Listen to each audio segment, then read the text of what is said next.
সমাধান বাবা। হ্যাঁ বৎস।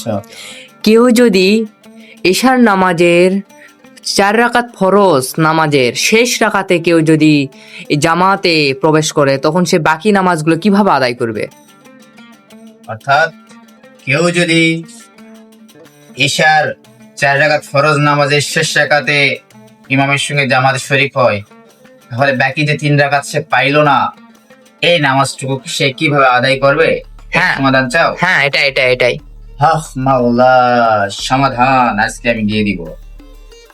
শোনো বৎস, কেউ যদি এশার 4 রাকাত হোক, জহরের 4 রাকাত হোক, কিংবা আসরের 4 রাকাত হোক, 4 রাকাত ফরজ নামাজ, এটা কি নামাজ? 4 রাকাত ফরজ নামাজ। ফরজ নামাজের শেষ রাকাতে কেউ জামাতে অংশগ্রহণ করলো, তাহলে সে তো 3 রাকাত মিস করলো, তাই না? হ্যাঁ। এখন তার প্রথম কাজ হচ্ছে, যখন ইমাম সাহেব সালাম ফিরাবে, তখন সে সালাম না ফিরায়ে দাঁড়ায় যাবে। যায় সে তো প্রথম রাকাত পেল, এখন দ্বিতীয় রাকাত তাকে পড়তে হবে। আমরা যেভাবে দাঁড়ায় যাই, দাঁড়ানোর পর সে প্রথমত কি করবে? সূরা ফাতিহা পড়বে। এরপর অবশ্যই একটি সূরা মিলাবে। এখানে সূরা মিলানোর পর সে প্রথম রাকাত শেষ করে আখিরে, মানে প্রথম যে বৈঠক, এই বৈঠকে বসে যাবে। এরপর আত্তাহিয়াত পড়বে।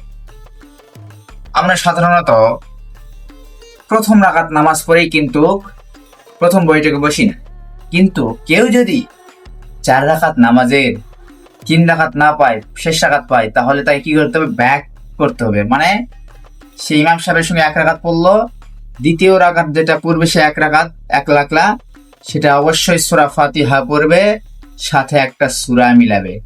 এরপর সে প্রথম বৈঠকে বসবে। তাশাহুদ অর্থাৎ আত্তাহিয়াত পড়ার পর সে আবার দাঁড়াবে। দাঁড়ানোর পর আবার সূরা ফাতিহা পড়বে, আবার তার সঙ্গে একটা সূরা মিলাবে। এরপর সে 3 নাম্বার রাকাত হয়ে গেল, সে কিন্তু তখন আর বসবে না, সে সরাসরি আবার দাঁড়ায় যাবে। দাঁড়ায় যায় শুধুমাত্র সূরা ফাতিহা পড়বে। ফাতিহা পড়ার পর সে আখিরি বৈঠকে আবার বসে যাবে।